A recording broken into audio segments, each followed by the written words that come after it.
आंखें बंद करके बयान दे रहे हैं। कोई दोष नहीं है नुपुर शर्मा का, उसने तो वही बातें कही है जो कुरान में लिखी हुई है। कुरान में लिखा हुआ है,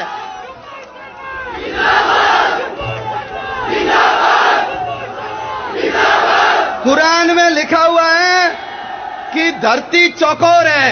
बोलो, धरती चपटी है या गोल? और धरती गोल है, इसलिए हमको एक विषय पढ़ाते थे, उस विषय का नाम है भूगोल। क्यों? क्योंकि भूमि कैसी है।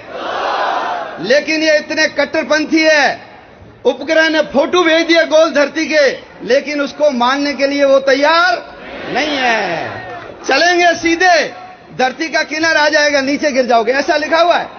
उड़ता हुआ घोड़ा नुपुर शर्मा ने अपने मन से नहीं कहा। आयशा का विवाह 6 साल में हुआ और 9 साल में उससे शारीरिक संबंध बनाए गए। ये मैं नहीं कह रहा हूं, ये कुरान में लिखा हुआ है। और इनका जो मामा है, इनका जो मामा है जाकिर नाइक, आपने सुना जाकिर नाइक के बयान? जाकिर नाइक ने कहा है, जनसत्ता अखबार ने लिपापोती करके उसको 9 साल से 19 साल का बना दिया। लेकिन जाकिर नाइक ने कहा जनसत्ता ने गलत लिखा है। आयशा की उम्र कितनी थी? कोई गलत नहीं बोला। मुल्ले और मौलवियों को आगे आकर के बोलो, स्पष्टीकरण देना चाहिए कि नहीं देना चाहिए? लेकिन जाकिर नाइक बोलेगा तो कोई विरोध नहीं करेगा, और हमारा कोई व्यक्ति बोलेगा तो सारा आसमान सिर के ऊपर उठा लेंगे। कारण हिंदू जग रहा है, उनकी हालत खराब हो रही है। हिंदू जग गया तो मेरा क्या होगा, तेरा क्या होगा रे कालिया। आपने वो गीत सुना होगा ना, अपनी तो जैसे तैसे, थोड़ी ऐसे या वैसे कट जाएगी, आपका क्या होगा जनाब आली।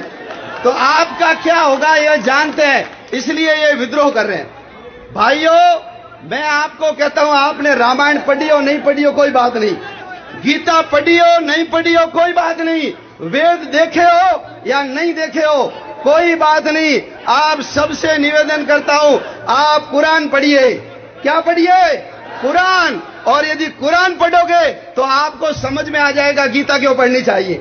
जब तक कुरान नहीं पढ़ोगे, आपको गीता क्यों पढ़नी चाहिए समझ में आने वाला नहीं है। इसलिए सब लोग हिंदू धर्म ग्रंथ, तो हम तो चलो बचपन से माता पिता, दादा दादी, नाना नानी हमको संस्कारों में सिखा देते हैं, जो हमारे धर्म ग्रंथों में वो हमको बता देते हैं, प्रैक्टिकली बता देते हैं। लेकिन उसको नहीं पढ़ते, उसको पढ़ेंगे तो आपको सब चीजें समझ में आ जाएगी कि ये जो बातें हैं उठ कहां से रही है। और जब उनकी पुस्तकें उनको अधिकार दे रही है, मारने का उनको अधिकार दे रही है, तो फिर ये लोग क्यों नहीं मारेंगे। इसलिए कई देशों के अंदर कुरान के ऊपर क्या लग गया है, बैन लग गया, प्रतिबंध लग गया है। कारण सब चीजें वहां से निकल रही है। इसलिए आप सब लोग कुरान जरूर पढ़ना, आपको सारा चित्र समझ में आ जाएगा। भाइयों, हम सब लोग संगठित थे, एक थे, इकट्ठे होते थे, यज्ञ करते थे, पूजा करते थे, सत्यनारायण की कथा करते थे, कुंभ में जाते थे, मंदिरों में शाम को इकट्ठे होते थे। ये सब हम भूल गए। त्रिकाल संध्या करते थे, हम सब भूल गए। लेकिन हमारी बातों को उन्होंने पकड़ लिया, इसके कारण आज वो मजबूत और आगे बढ़ रहे हैं। अपने को भी, जिसके कारण हम महान थे, जिसके कारण हमारी संस्कृति और सभ्यता के डंके दुनिया में बजे, वो चीजें हमको वापस करनी पड़ेगी। और उसमें से जो सबसे पहली और आवश्यक चीज है, वो चीज है जो आज सब लोग इकट्ठे हुए हो, हम सब लोगों को मुट्ठी की तरह बंधना पड़ेगा।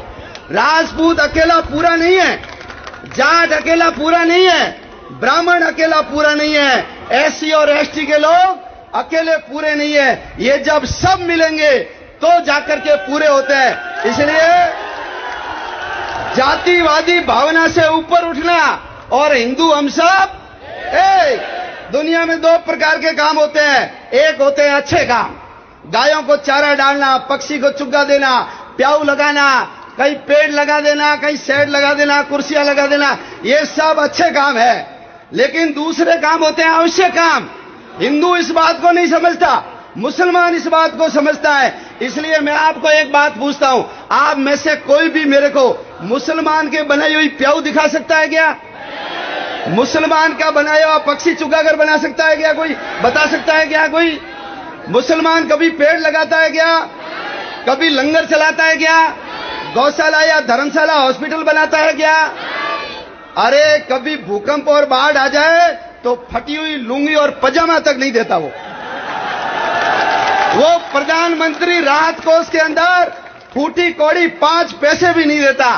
क्यों? क्योंकि उसको पता है ये बेवकूफी के काम कौन करता है? हिंदू करता है।